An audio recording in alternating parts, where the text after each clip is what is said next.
Thomas's Milkshake Muddle.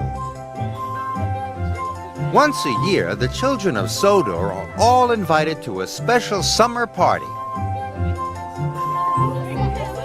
There was to be ice cream and cake for everyone. Every engine wanted to be the one to take the children to the party.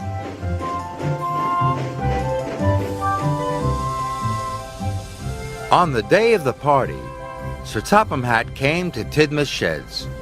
Thomas hoped that he would be taking the children. But Sir Topham Hatt chose Emily. He had other jobs for Thomas. Thomas, first you are to go to the dairy to collect milk to make the ice cream. Then you must go to the farm on the other side of the island to collect butter for cakes. All in time for the children's party. Thomas set off proudly.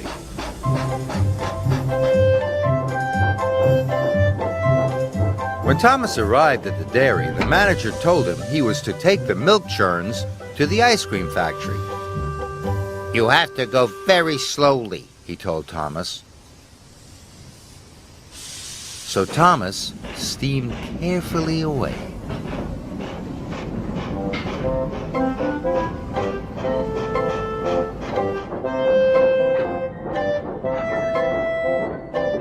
When Thomas stopped at a signal, he met Emily. Hello, slow coach, she whistled. I'm not being a slow coach, huffed Thomas. I'm being reliable.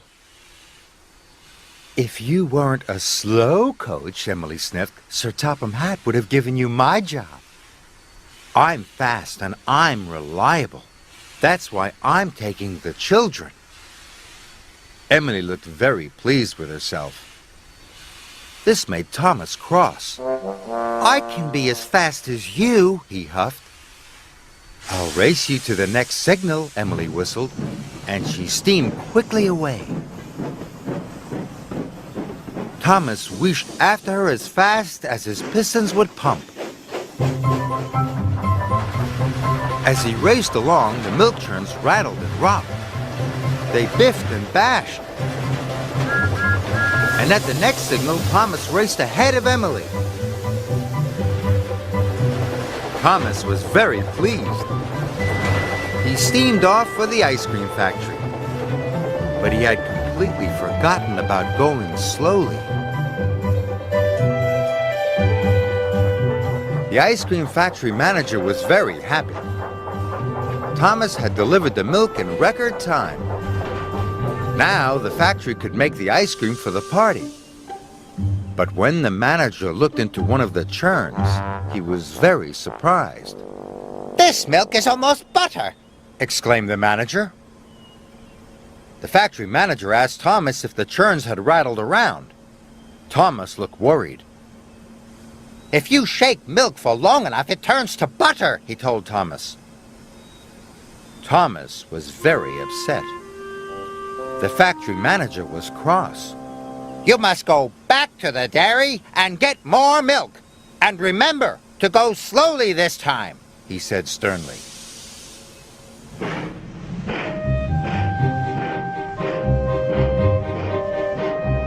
Thomas steamed back to the dairy as fast as he could.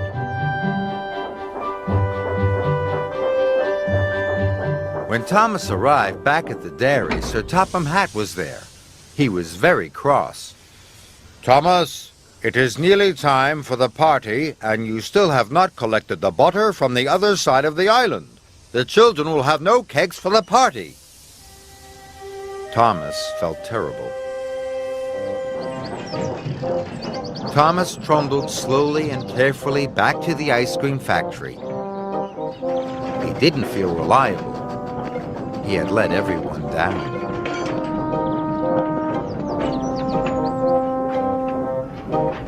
When he finally arrived with the milk, the manager told Thomas to take the old churns back to the dairy.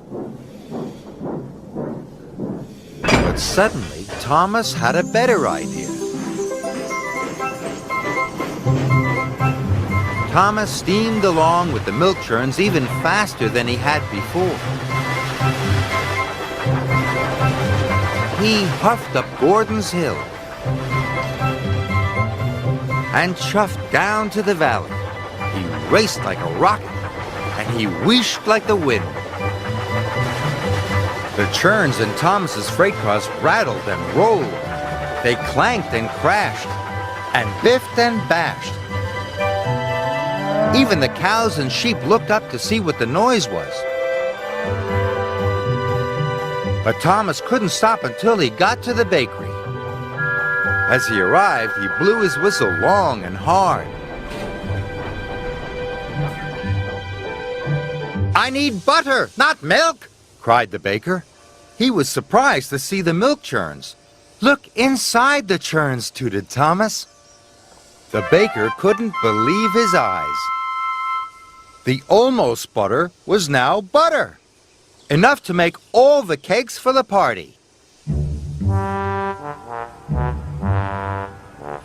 Sir Topham Hatt heard what Thomas had done. He came to see him. Thomas thought Sir Topham Hatt would be cross. He was very worried. But Sir Topham Hatt smiled. "Thomas, you have saved the children's party," he boomed. "So today, that makes you the most reliable engine on the whole of Sodor." And later, Thomas had his most important job yet. As guest of honor at the children's party. There was lots of ice cream and plenty of cakes.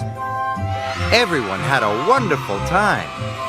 The children cheered for Thomas. Thomas felt very proud.